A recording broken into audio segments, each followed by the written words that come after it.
বাংলাদেশের স্বাধীনতার ঘোষণা কে দিয়েছিলেন? সারা পৃথিবীতে দালিলিকভাবে সেটা প্রমাণিত হয়েছে। আপনারা দয়া করে কথা বলবেন না। তৎকালীন প্রধানমন্ত্রী ভারতের ইন্দিরা গান্ধী আন্তর্জাতিক সম্মেলনে তখন স্বীকৃতি দিয়েছেন যে মেজর জিয়াউর রহমান নামে একজন বাংলাদেশের স্বাধীনতার ঘোষণা দিয়েছেন।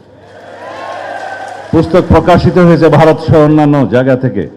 আমি অনেক লেখকদের নাম বলতে পারি।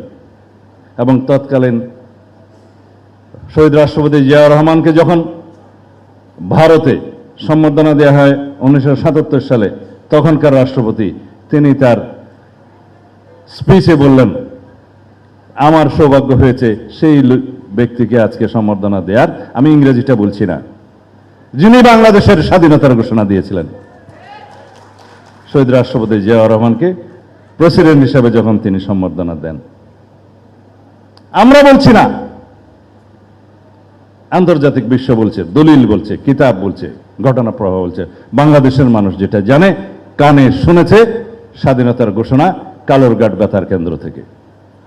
হ্যাঁ, 26 তারিখের পরে 27 তারিখে officially professional head of the state হিসাবে তৎকালীন মেজর জিয়া স্বাধীনতার ঘোষণা দেন। সারা পৃথিবীতে সেটা প্রচারিত হয়েছে বেতার তরঙ্গের মধ্য দিয়ে, এবং সারা বিশ্বের সহায়তা কামনা করেন।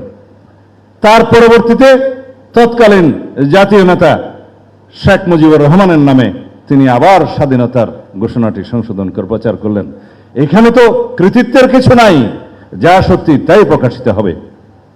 তিনি বললেন, on behalf of Sheikh Mujibur Rahman, our national leader, I declare hereby the independence of Bangladesh. এটা সত্য কথা, সত্য ইতিহাস। কিন্তু না, আওয়ামী ফ্যাসিবাদী শক্তি কখনোই কোনো কৃতিত্ব কাউকে দিতে রাজি না।